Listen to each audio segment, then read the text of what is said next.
Habib Hani bin Yahya Asgal. Assalamualaikum warahmatullahi wabarakatuh. Salam kemerdekaan, salam kehormatan, salam. Om Jo, ini Om Am, dan praktisi hukum kita yaitu Om Izar. Kita akan membahas bebas. Nah, hari ini kita akan membahas sedikit topik yang biar agak lari kanan kiri, yang ngeri-ngeri sedap, yaitu Habib Israel. Habib Israel tuh kalau tentang pertanyaan-pertanyaan liar yang ada di medsos selama ini, sebenarnya apa pesan Habib sih dengan baca gitu ya, orang-orang seenak udahnya gitu ya, membebaskan, edukasinya nggak dapet, yang diserang orang kita sendiri. Gimana Habib kalau ngebaca medsos yang beredar di saat ini?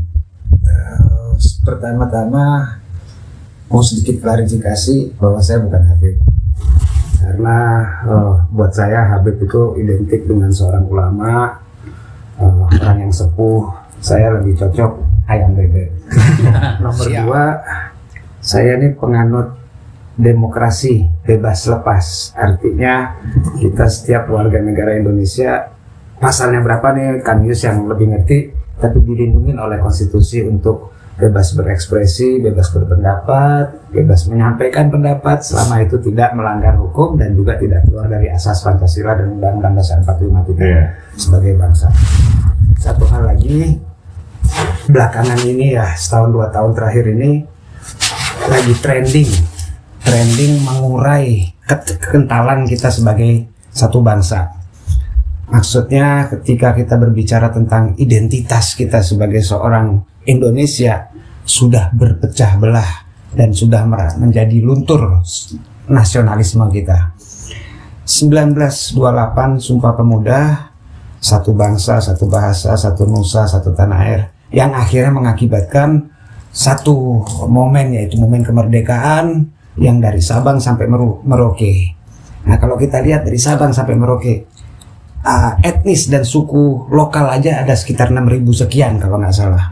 Belum 156 etnis internasional yang ada di Indonesia yang sudah menjadi orang Indonesia. Belum ada 5 atau 6 agama yang resmi di pemerintah selain agama-agama lain dan kepercayaan-kepercayaan lain yang bersatu menjadi satu bangsa yang hebat, yang luar biasa ini. Indonesia yang membuat saya bangga. Nah, belakangan ini saya kebetulan alhamdulillah hidup dari mulai zaman, pernah merasakan walaupun nggak lama, zamannya Pak Harto, zamannya Pak Habibie, zamannya Pak Abdurrahman Wahid, zamannya Bu Mega, zamannya Pak SBY, dan sekarang udah di akhirnya zamannya Pak Jokowi. Ke depan akan ada zamannya Pak Prabowo. Nah, di setiap zaman ini kan pasti ada perubahan, ada kedewasaan kita berbangsa dan bernegara. Dan juga zaman sekarang belakangan ini dengan kemajuan teknologi dunia dan digital age, informasi udah tidak bisa dibatasin dan siapapun bisa tampil, siapapun bisa bicara dan tidak ada lagi batasan bicara. Akhirnya terbentuk kasta-kasta sosial, menelan apapun, berita apa aja dia telan tanpa dia cerna.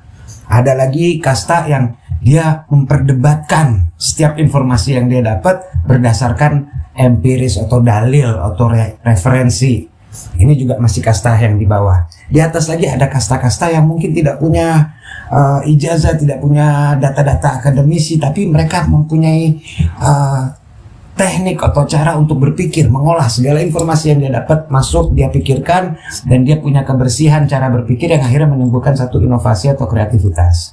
Nah, ini menjadi satu kejadian yang sekarang saya perhatikan ya.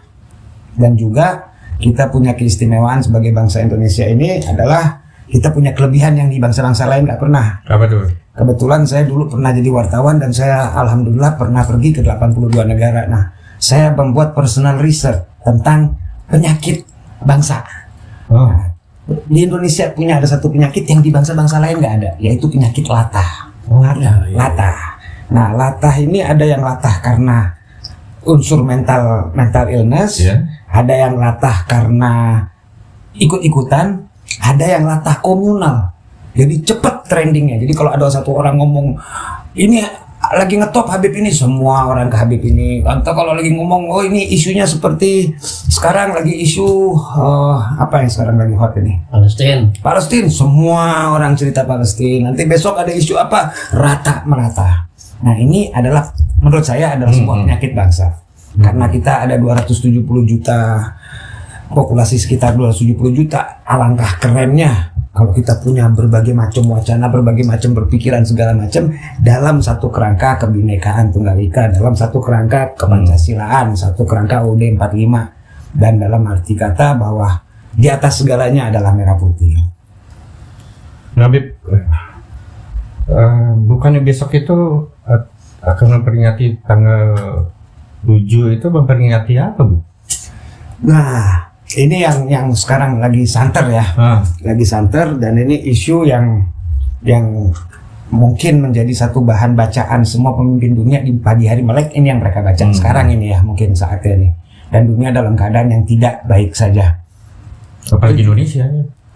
Indonesia ini istimewanya itu latah, jadi tergantung latahnya nanti. Jadi banyak orang yang masih belum menjangkau ke sana pemikirannya, ikut-ikutan, masih senang dengan hayalan dan propaganda.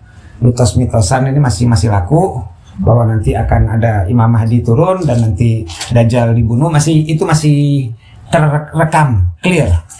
Nah yang jelas besok itu 7 Oktober terjadi satu event yang merubah tatanan dunia.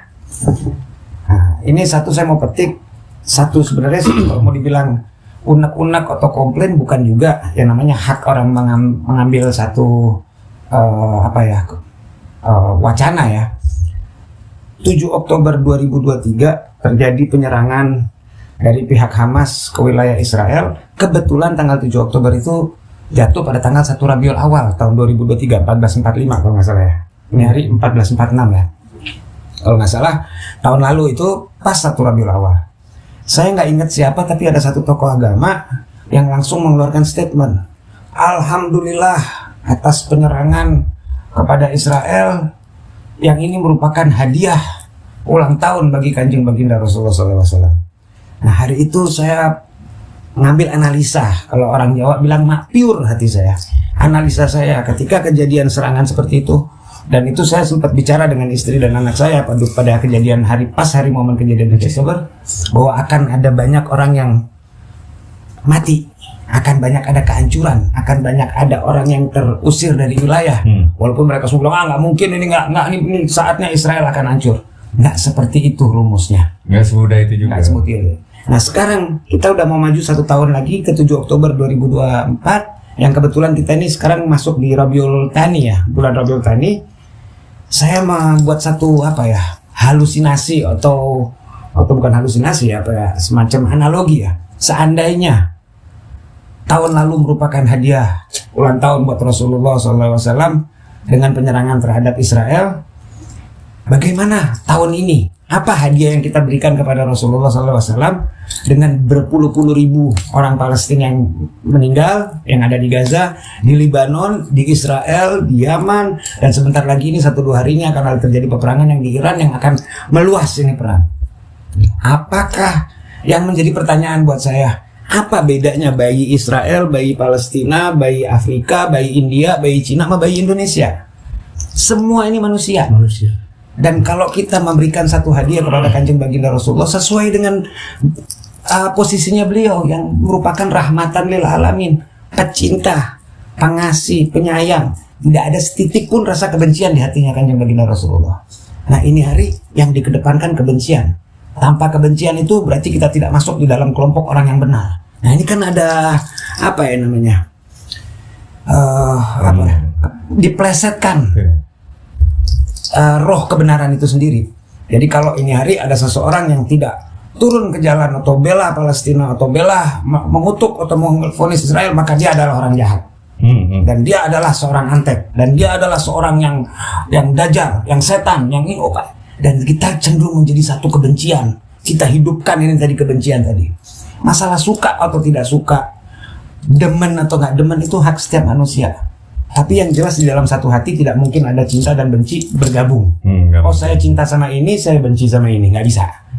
Di dalam hati yang masih ada setitik kebencian, tidak mungkin hidup cinta di situ. Nah, yang mestinya kita jadikan hadiah bagi Kanjeng Baginda Rasulullah, atau itu terlalu tinggi lah kita mau ngasih hadiah Rasulullah, siapa kita lah. Tapi seenggak-enggaknya kita menjaga julukannya Kanjeng Baginda. Beliau tidak diutus di muka bumi untuk membawa ajaran Islam. Ajaran Islam sudah ada dari zaman Nabi Adam, dan kata-kata Muslim pun dibawa oleh Nabi Ibrahim. Bapaknya orang Yahudi, orang Kristen, dan orang Islam.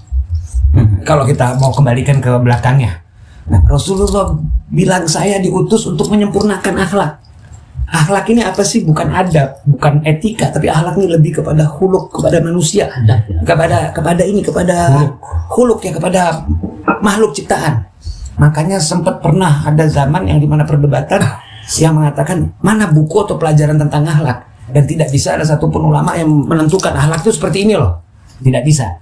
Akhirnya diambil putusan bahwa akhlak adalah meyakini bahwa Allah tidak pernah tutup mata terhadap apa yang kejadian. Artinya bagaimana kita selalu hidup bersama Allah, bahwa Allah itu yang maha ada dan kita yang tidak ada. Kita ini fana, pernah dari tiada diadakan, nanti satu waktu ditiadakan lagi. Sisanya apa yang kita tinggalkan. Nah, ketika kita mau membawa-bawa makhluk suci ini tadi, Kanjeng Baginda, terus kita masukkan ke ranah yang rendah, ranah yang berkepentingan politik. Apa sih yang direbutin di Palestina sama Israel? Ntar dulu. Dari tadi kalau kita dengarkan Habib berbicara ini, kayaknya kesannya orang Islam, bro. Lah, yang beredar yang kita baca di medsos itu, Anda adalah antek Israel. Tapi kok kenapa kontroversi yang beredar itu terbalik? Tadi bicaranya Islamik banget. Kayaknya kayak Habib beneran. Habib bilang gua udah pensiun jadi Habib. Ya emang dari dulu. apa bener Anda adalah antek Israel? Nah, sekarang yang dibilang antek itu seperti apa? Definisinya antek itu apa? Orang Israel, pendukung Israel. Kalau pendukung, saya pendukung manusia lah.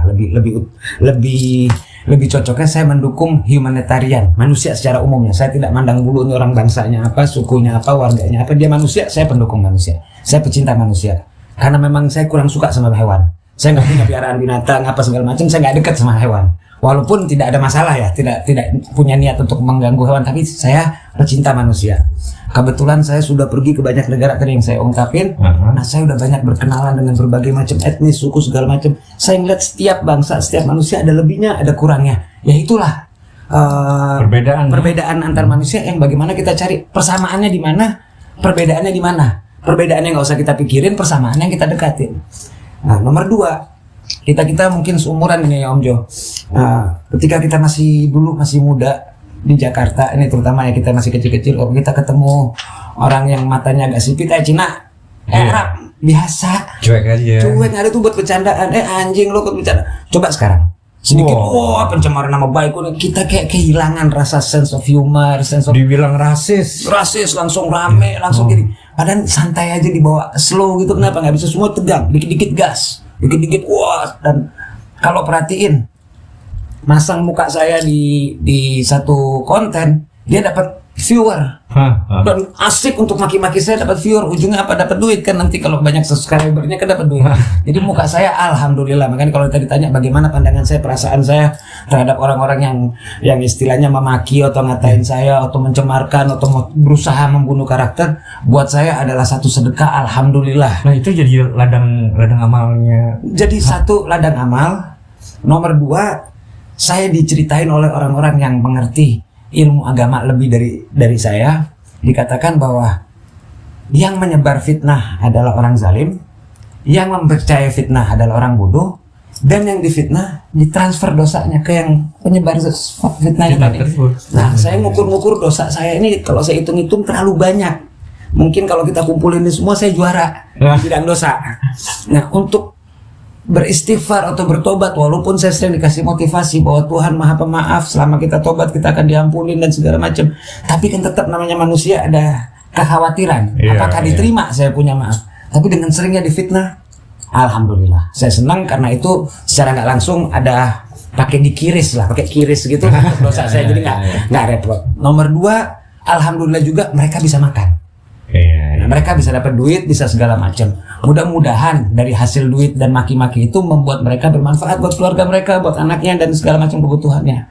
Nomor 3, kalau seumpamanya menyerang saya, menaikkan namanya dia bagus. Jadi seenggak-enggaknya saya bisa menjadi trendsetter buat seseorang atau buat personal brandingnya.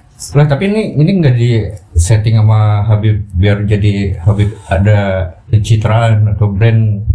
Saya nggak pernah Personal punya, brand. saya punya TikTok channel. Itu pun namanya anak saya yang buatin. Saya pernah anak saya juga buatin YouTube, tapi nggak laku. Saya nggak pernah bikin channel apa. Dan semua kejadian-kejadian yang jadi rame viral tidak ada yang direncanakan. Saya pernah hadir di satu acara. Jadi saya kena jebakan sebenarnya itu. Saya ini bukan ustadz, nggak pernah mondok, nggak pernah belajar agama kecuali ngaji kuping atau baca-baca artikel-artikel atau ketemu sama ulama-ulama, denger-denger nasihat, jangan iya, tapi untuk duduk dan belajar tentang keagamaan, saya lebih cenderung orang sekuler lah bisa dibilang gitu ya, abangan kalau bahasa lokalnya.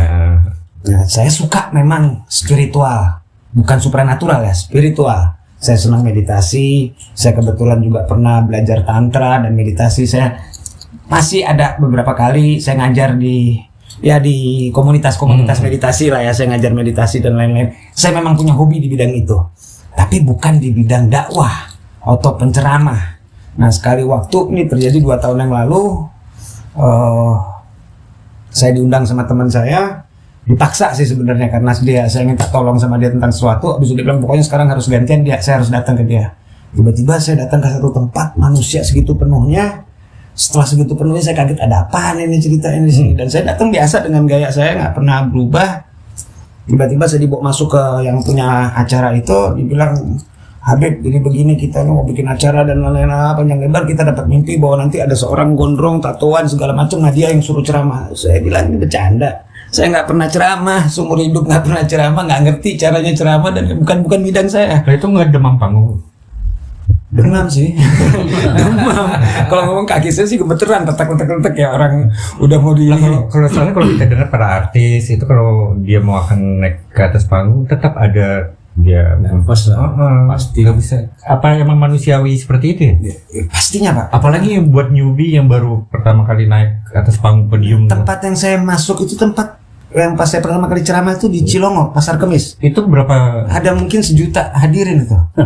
itu bisa dilihat ada di YouTube itu. Dan saya sendiri bingung gimana ceritanya saya bisa berdiri nggak keluar suara dari mulut.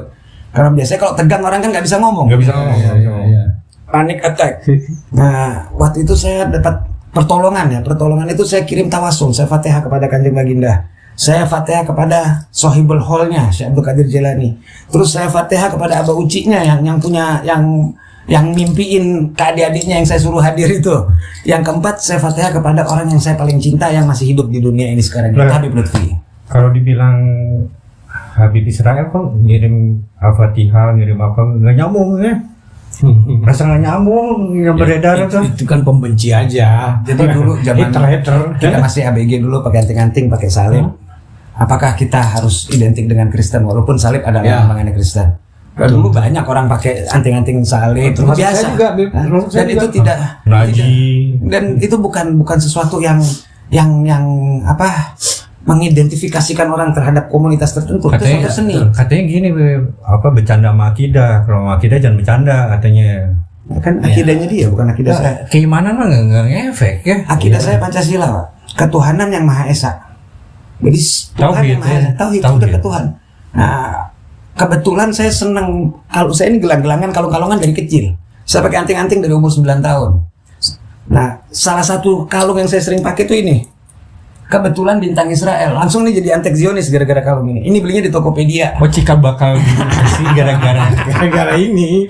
Gara-gara kalung akhirnya jadi antek Zionis pro Israel. Habis itu dibikinkan cerita bahwa saya pendiri lembaga. Pokoknya horor aja ya. Horor aja. Nah, gini, boleh saya bicara ya? Nah, silakan kan. Saya kan menyimak nih. Saya memposisikan diri sebagai Ngopi. ya. Oh, siap, ada kopinya. Sebagai rakyat Indonesia. Tadi saya menarik sekali ketika tadi disampaikan bahwa ini Habib Israel, tapi sudah diklarifikasi. Habib semua umat manusia, sudah clear ya. Malah pensiun jadi Habib nggak mau. Nanti dijelaskan sama beliau. Yang kedua, ini terkait masalah kisruh di Timur Tengah ya, antara Israel dan Palestina. Sebenarnya begini, saya mau meluruskan bahwa ini kan negara. negara ini ada presiden, ada perangkat-perangkatnya. Tentu kita juga barangkali tadi apa yang disampaikan penyerangan lah, ini kita berpihak sana, berpihak sini. Sebenarnya kan terkait masalah berpihak sana, katakan Palestina, berpihak Israel. Menurut saya kita ini kan bernegara, ada satu pimpinan tertinggi. Jadi kalaupun ada sesuatu yang mereka simpati dengan satu negara lain yang diserang segala macam, itu sah-sah saja. Tetapi ada satu hal, statement apapun sekalipun sifatnya bantuan, ya kami sih berharap ini semua diatur oleh negara. Karena apa?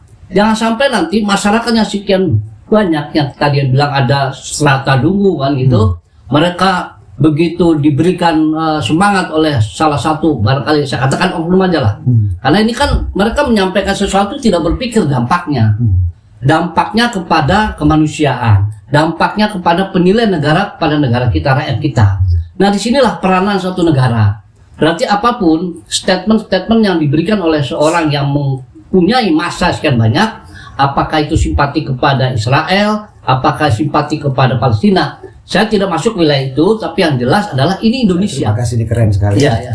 Jadi saya ngambil dua sisi. Ya. Satu, sampai hari ini Presiden kita Bapak Jokowi, dari mulai beliau terpilih yang 2019 kemarin, beliau sudah mengedepankan bahwa politik luar negeri Indonesia adalah pemimpin perdamaian. Ya, bebas aktif dan dalam bidang perdamaian, tidak akan pro ke sana atau pro ke sini. Itu satu. Ya, dan itu keren. Nah, nomor dua, saya akan bawa satu omongan yang keluar dari lidahnya seorang yang saya anggap guru buat saya, walaupun saya tidak pernah berguru langsung, tapi saya anggap guru saya, guru bangsa juga, yaitu Kiai Haji Abdul Rahman Wahid, Gus Dur. Beliau satu-satunya orang Indonesia yang berani membuka yayasan Shimon Peres di rumahnya, yang itu menjadi satu kontroversial. Dan juga Gus Dur dulu dianggap Kiai Zionis, Kiai Israel dan segala macam. Ya. Walaupun beliau menurut saya pribadi, walaupun saya bukan wali, tapi saya menganggap beliau adalah seorang wali Allah. Saya percaya seperti itu dan saya meyakini itu. Nah, beliau menyampaikan kenapa saya membuat yayasan Shimon Peres, karena Shimon Peres adalah seorang Israel yang berjuang demi perdamaian antara dua state, ya, dua Palestina Israel. Nomor dua, Gus Dur sempat mengeluarkan satu wacana kita harus membuka hubungan diplomatik dengan Israel. Kenapa? Bukan karena kita pro Israel dan tidak peduli dengan Palestina. Karena saya peduli sama masyarakat Palestina, maka kita penting untuk mempunyai hubungan diplomatik dengan Israel agar kita ikut serta berbicara. Ibaratnya dalam hubungan antar negara, antar bangsa, saya nggak kenal sama Kang Yus, tiba-tiba saya mau nasihatin Kang Yus, nggak boleh begini dong, begini. Nah, siapa lu? Gue nggak kenal. Tapi ketika saya ini sekarang udah kenal, udah dekat, Kang Yus lagi ribut sama Om Jo, saya bisa masuk ke Kang Yus. Ya. Kang Yus sabar, Om Jo ini mungkin lagi ada masalah. Artinya sini konteksnya tidak dalam memandang ini musuh, ini kawan ya. Karena tadi ada persamaannya. Visinya Gus Dur adalah kita mempunyai hubungan diplomatik dengan Israel, cocok dengan visinya Pak Jokowi menjadi bapak perdamaian dunia. Bangsa dari politik perdamaian, agar kita bisa ikut terus serta. Seperti yang terjadi di Ukraina dan Rusia. Kalau kita ingat kemarin awal-awal perang, sempat Rusia embargo gandumnya Ukraina nggak bisa keluar, dan di situ yang akhirnya mengakibatkan kelaparan. Bapak Jokowi berangkat ke Ukraina dan berangkat ke Rusia. Hasil negosiasinya Pak Jokowi dibuka, berhasil karena memang memperankan sesuai dengan perannya. Nah, kalau ini hari kan kita nggak bisa bikin apa-apa. Jadi kita juga ingin supaya terjadi seperti itu ya. Kita ingin agar Indonesia ini, kita ini bangsa besar, bangsa punya budaya. Yang mati kan bukan Palestina aja, Israel juga banyak yang mati. Manusia. Kita kalau begitu kita menilai kita tentang manusia, kita akan menjadi manusia yang beradab tadi. Ini bu itu liutami makarimal akhlak. Rasulullah diutus untuk menyempurnakan akhlak. Rahmatan lil alamin. Islam itu kan rahmatan lil alamin, artinya tidak melihat bahwa itu Israel, itu Palestina ya, kemanusiaannya lagi. Bahwa pada saat kita di Islam, yang saya tahu kalau pas at-tahiyat Ahlus Sunnah wal Jamaah, Allahumma shalli ala sayyidina Muhammad wa ala sayyidina Muhammad kama shallaina ala sayyidina Ibrahim wa ala sayyidina Ibrahim. Kita dalam sholat mendoakan Rasulullah dengan keluarganya dan umatnya, mendoakan Nabi Ibrahim dengan keluarganya dan umatnya. Itu kan berikut termasuk kaum Nasrani dan kaum Yahudi semua kecipratan di sholat kita. Masa kita di kehidupan kita sehari-hari kita malah jadi anti? Iya. Nah, ini kan ada sesuatu yang kadang-kadang simple tapi nggak masuk di otak kita. Ini bukan masalah pro atau kontra, tapi masalah bagaimana kita mengembalikan jati diri kita. Jati diri kita sebagai bangsa yang kita punya bukti. Kita bisa buktikan ke dunia luar. Ini loh, bangsa yang segini besarnya 13.000 pulau, sekian ribu etnis, sekian ribu suku bisa bersatu kok. Bisa damai, bisa punya satu bahasa. Karakter antara orang Batak sama orang Aceh aja buat deket-deketan, bedanya bukan main. Iya. Agak semuanya beda. Tapi bisa kok kerjasama, bisa bersahabat, bersaudara, bisa saling kawin, bisa segala macam. Bisa Kok bisnis. bisa bisnis, bisa segala macam. Artinya gini, Habib menyampaikan secara tidak langsung saya definisikan bahwa dakwah itu kepada umat manusia kan. Manusia. Artinya juga tidak terlepas kepada Israel juga. Maksudnya gitu Itu kan. ke semua manusia. Setuju saya Bahwa begitu. kita tidak menginginkan ada peperangan dimanapun. Iya, yang mati dua-duanya. Di sini dekat kita Myanmar sampai ini hari masih perang saudara, bunuh-bunuhan. Kita terus diplomat kita ikut terus melobi untuk agar terjadi perdamaian. Untuk apa? Biar nggak ada banyak penderitaan terhadap manusia. Ketika Menteri Luar Negeri menggunakan atribut, itu kan berarti dia sudah mencontohkan. Itu juga menurut saya juga Nah, itu membahayakan. membahayakan. Kalau dia sudah mencontohkan berarti nggak salah lah para kiai itu menggerakkan umatnya untuk membela Palestina segala macam. Nah ini kan Saya juga selalu bisa angkat menyesatkan jempol juga. dua. Buat siapa? Buat Bapak Presiden Prabowo, calon Presiden Prabowo, yang pada saat itu adalah Menhan ya, sampai sekarang masih Menhan. Nah, beliau satu-satunya bangsa yang tidak punya hubungan diplomat dengan Israel, tapi bisa bernegosiasi dengan Israel, mengirim bantuan dengan pesawat terbang di wilayah udaranya Israel. Wah, Cuma Pak Prabowo yang bisa mengatur. keren itu keren. presiden kita Dan itu. bantuan yang langsung masuk efektif ke masyarakat, termasuk medikal kapal-kapal dari Indonesia, tanpa banyak rame, tanpa banyak ngomong, tanpa banyak gembar-gembor, tapi efektif. Dan tujuannya bukan karena membantu masyarakat Palestina atau masyarakat Israel, manusia. Betul. Kita orang Indonesia cuma satu-satunya di dunia yang kalau jalan ada nabrak kucing langsung kita berhenti, kita ambil baju, kita buka, kita kubur. Kalau nggak bisa kualat, saking rahmatnya hatinya orang Indonesia. Kan begini, berarti yang BEP ini menyampaikan dari sisi kemanusiaan. Kemanusiaan Pak bangsa kita, Bung Karno menggerakkan Indonesia sebagai negara non-blok. Ya. Nah kalau sekarang ada dua blok di Timur Tengah yang lagi hot antara blok Israel sama blok Iran, kita mestinya di mana posisi? Oh kita di Iran karena kita ada persamaan di Islam. Nah Islam akhirnya begitu masuk ke Indonesia, di Indonesia sendiri. Padahal ribut. gini, ini kan jadi kan sangat ironis ya. Ketika Indonesia juga bagian dari tentara perdamaian di sana. Ya. Artinya bahwa tidak melihat apakah itu dia akan melindungi salah satu negara, tapi dari sisi kemanusiaan itu kita juga melihat bahwa ada kontroversi pada akhirnya ketika kita mengirimkan tentara perdamaian untuk perdamaian umat manusia kan. Ya. Nah, ini ada informasi insider, informasi dalam ya. H1 kebetulan ayah saya almarhum itu aktif di intelijen di BIN. Tahun 2006 ketika perang Hizbullah dengan Israel, waktu itu presidennya Bapak SBY, ayah saya yang diutus, yang berangkat ke Libanon, bertemu langsung dengan almarhum Said Hasan Nasrullah ini, bertemu itu dan langsung berangkat ke Israel, ketemu lagi dengan Mirdagan. Ada di bukunya John Sakafa, ayah saya bikin buku namanya John Sakafa, ditulis cerita negosiasi di situ untuk melepaskan 2 tentara Israel yang ditahan di Hizbullah dan 1.500 tahanan Palestina dibebaskan. Ya. Itu terjadi berdasarkan dialog. Nah itu yang hebat. Nah, komunikasi. Dan di situ juga untuk menitip, karena pada saat itu AHY mau dimasukin di sana, nah, namanya ibu presiden ibunya anak kan khawatir nih anak gimana ditaruh di tengah-tengah, dan kita di posisi yang persis di tengah-tengah antara Israel dan Lebanon. Jadi ayah saya juga ikut menitipkan pasukan kita kepada Hizbullah, menitipkan pasukan kita kepada Israel, bahwa ini datang ke sini mau jadi pendamai kok. Ya. Bukan pro sana pro sini. Dan semua tentara kita yang berangkat ke Lebanon balik lagi ke Indonesia tetap masih dalam bidang netral, tidak terkontaminasi pro sana atau pro sini, tidak ada. Profesional tentara kita. Nah ini kenapa nggak bisa dibikin lagi sekarang? Nah, Di saat perang kayak sekarang ini yang akan terjadi ini dalam hari-hari ke depan bukan bercanda. Israel pasti bakal menyerang Iran, itu sudah pasti, Ya. tidak mungkin. Ini kan ada ancaman, Beb. Kalau Indonesia juga ikut campur, Israel tidak akan segan melakukan penyerangan. Itu saya Ini anggap- kan juga harus kita waspadai. Saya anggap itu masih Wacana ya. palang pintu lah. Ya. Palang pintu. Paling tidak itu kan Yang peringatan. ancaman yang terbesar adalah ketika Iran nanti ini menghantam fasilitas minyak, menghantam fasilitas nuklir Iran, itu akan ada pelonjakan minyak yang gila-gilaan. Itu satu aja loh dampaknya. Dari ini hari kalau nggak salah 68 atau 72 dolar, ini hari bisa naik sampai 150 dolar. Indonesia masih import 1,7 juta barrel per hari. Nah, itu aja udah bakal ada. Dan sekarang ekonomi Indonesia tidak dalam keadaan baik-baik.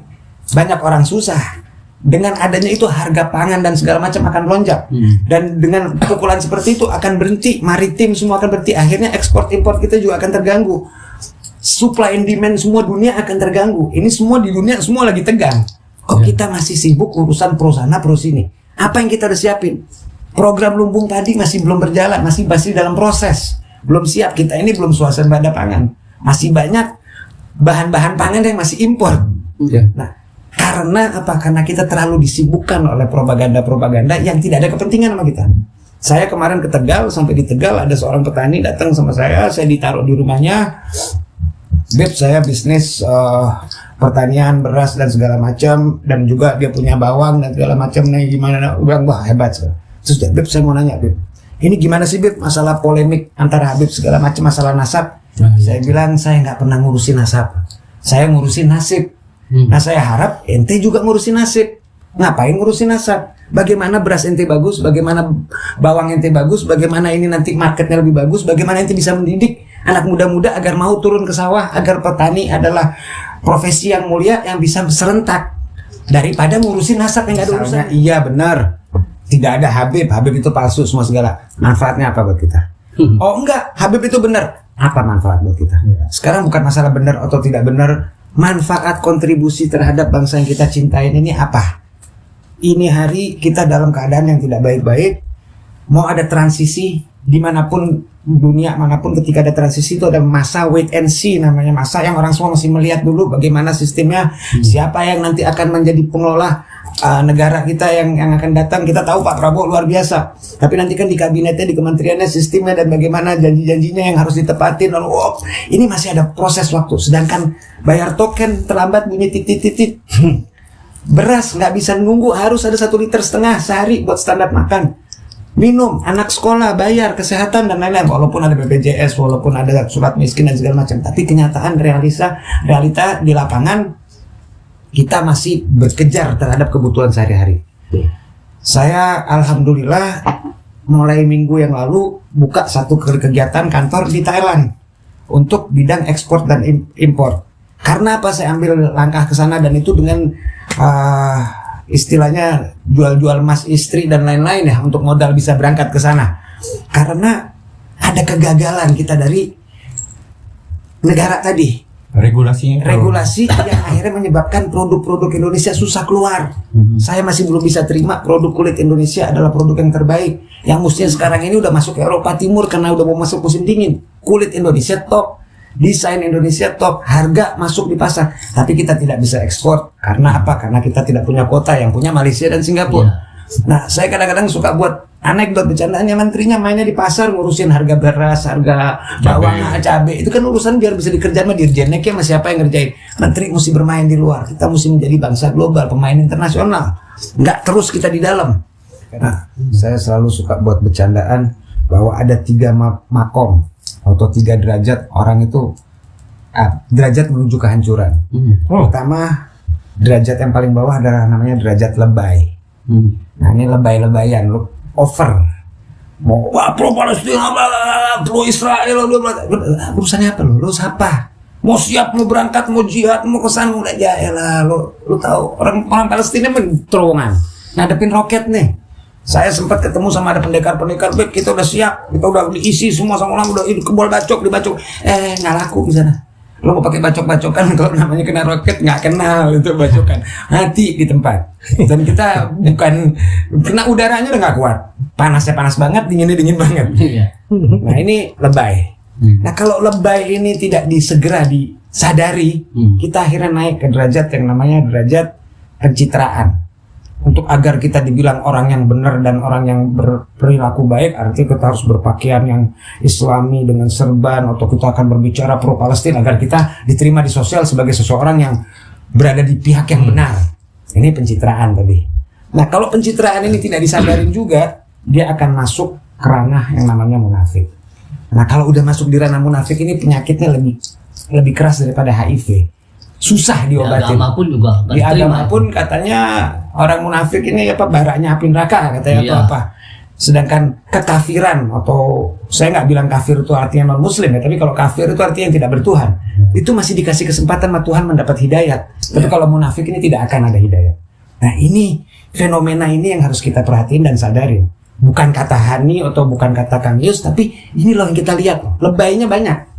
Kebanyakan pencitraan, kebanyakan kelebayan yang akhirnya jadi muna.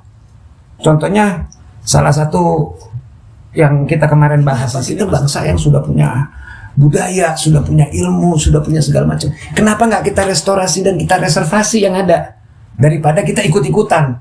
Nanti orang kita yang ke Amerika pulang kepengen jadi bule, sama anaknya pakai bahasa Inggris. Saya di Indomaret kadang-kadang masuk nih, no son please do this. Ini orang mana nih yang bahasa Inggris. Nah nanti yang pergi ke Cina pulang kepengen jadi orang Cina, nanti yang pergi ke Arab pulang jadi orang Arab, nanti yang pergi ke Israel pulang jadi orang Israel. Yang jadi orang Indonesia mana? Orang Indonesia zaman now 2024 yang udah nggak ngukur lo tuh mau turunan siapa, mau siapa. Kita lihat kemarin bola kita melawan Australia luar biasa, bangga sampai meneteskan air mata. Ya, Terharunya sudah. terharu. Kiper kita naturalisasi orang Belanda. Ya, aku setuju. Tapi dia kerja keras, dia mati-matian, dia Benar. berkontribusi terhadap Begini Pak Pembela, saya jadi jaksa nih sekarang. Maksudnya itu setiap orang itu daripada sibuk, kalau kata Habib nih, ayang bebek nih, lu daripada sibuk mikirin orang, sibuk mikirin diri lu sendiri aja. Benahi dulu pendidikan lu dulu untuk berkeluarga. Ya. Berarti dengan pendidikan mempunyai kesejahteraan, lu punya pendapatan juga berubah gitu loh. Betul. Jadi nggak ada konflik yang akan menjadi ini repot ngurusin ini repot urusan ini. Ke luar negeri gitu, lu jangan mikirin tetangga lu kotor, lu bersihin. Akhirnya satu wilayah itu bersih. Kalau kita kagak, kali kita kotor, karena kita yang buang juga sampah situ. Bicara lu oke punya gitu, tapi kelakuan lu ya jigol kata orang kita dulu gitu kan. Sifat keponya masyarakat kita luar biasa ya. Iya keponya itu lagi ya. Kan gini, diakui 85% masyarakat itu ekonomi lemah ke bawah. Tentu itu kan tidak lepas dari pola pikir. Nah, kalau kondisi seperti ini memang kita harus bergantung kepada sistem pemerintahan. Kecuali sudah pada cerdas semua, negara hanya bisa menjaga, menyalurkan. Kalau sudah seperti ini, memang negara harus turun tangan. Saya yakin benar, saya percaya benar Pak Prabowo ini luar biasa. Nah sama kali manusia itu menjadi bermasalah ketika tidak memakai agamanya, negara itu bermasalah ketika tidak memakai undang-undangnya. Nah, Iya. ya undang-undang itu kan Nggak dibaca, nggak dipaham, Nih. karena nggak ada sosialisasi juga. nanti dulu mau agama, Itu tugas mau Anda. agama segala macam itu dikonversi menjadi suatu kebiasaan. Iya. Undang-undang yang asal usulnya jadi kebiasaan yang berlarut sekian tahun menjadi tradisi dikonversi menjadi Bukan itu, undang-undang. bukan kita hanya merubah yang ada dari Belanda, Wah, si KUHP itu. terlepas dari Amandemen Belanda dan atau bukan, lain-lain. selagi itu bermanfaat dan memang itu bisa digunakan, kenapa Boleh nggak tidak? kalau saya masukkan ini kena tadi virus tadi itu gara-gara lebay pencitraan mamuna. Iya, nyambung banget itu. Yang paling parah tuh munafik itu. Nah, itu ujungnya. Iya. Nah, lebaynya ini, Hmm. sekarang kan coba saya ini punya gerakan namanya Dalpitsus. Apa itu? Dalpitsus itu sendal jepit putus. Sendal jepit putus ini saya bergerak di bawah di kalangan anak-anak muda-muda terutama yang termarginalkan seperti anak-anak yang anak pang atau anak jalanan atau Aku setuju. Aku udah paham. anak-anak jalanan atau anak-anak yang dianggap sampah masyarakat. Nah, saya bisa bergaul sama mereka dan kebetulan saya dulu pernah menjadi ketua Rasta Family, saya dulu gimbal apa segala macam. Jadi udah punya chemistry lah. Marginal ya. Ya. Marginal. Nah, saya ngobrol-ngobrol sama mereka dan segala macam. Nah, sekali waktu ada satu datang ke saya, mukanya satu badan ini semua tato, nggak ada apa-apanya saya tato. Langsung ke saya Habib. Nah, saya paling kesel kalau dipanggil Habib. Saya ini ayang bebek bukan Habib. Iya kenapa? Habib, saya alhamdulillah sudah hijrah. Hijrah kemana? Saya dengan bahasa hijrah ini buat saya pindah. Pindah dari buruk ke baik. Masya Allah, jadi Tuhan itu saya bilang. Kok jadi Tuhan? Ya yang maha benar kan Tuhan. Iya. Ya, kalau kita kan mencari kebenaran. Kita menceritakan tidak ada namanya hijrah. Oh, hijrah batin, ada lagi hijrah batin. Ini kan kelebayan. Nah, kembali kemarin kita sempat bahas dulu tahun 90-an.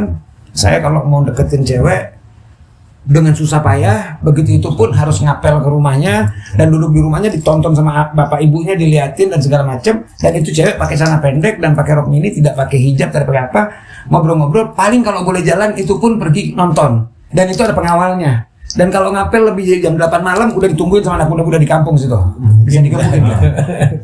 Ini hari melihat cewek yang pakai celana pendek 1 dari 3. Yang lebih banyak adalah pakai jilbab, pakai hijab dan segala macam. Bagus, saya nggak menganggap itu ya menutupin aurat dan segala macam. Tapi moralnya jauh lebih berantakan dibanding yang dulu. Sekarang baru kenal, baru ketemu sebentar, ajak check-in mau.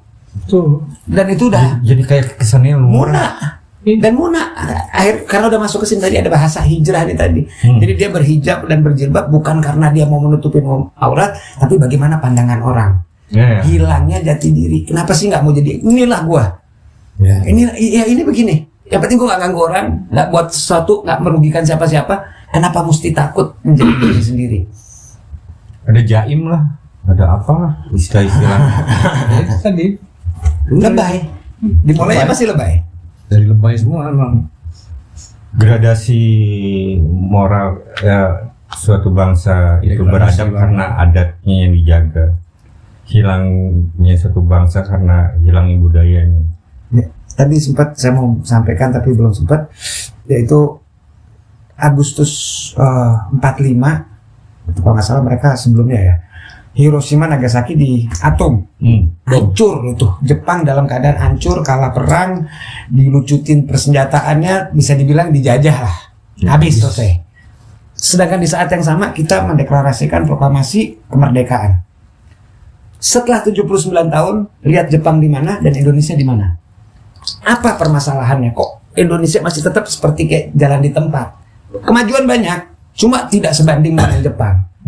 Karena Jepang punya nasionalisme yang tinggi. Bahwa mereka tetap, ayo sekarang kita udah hancur, mari kita bangkit, mari kita bangun, mari kita jadi besar, mari kita bangsa Jepang. Nah ini yang hilang di Indonesia. Karena kita masih bangga dengan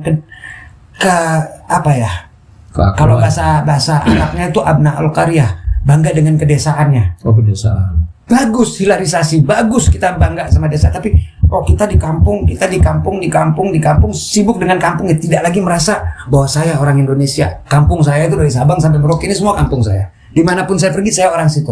Oh enggak, ini kan kita putra daerah, ini putra luar daerah, ini putra. Nah ini sekat-sekat pemurai-pemurai anak bangsa yang mengakibatkan nasionalisme kita luntur.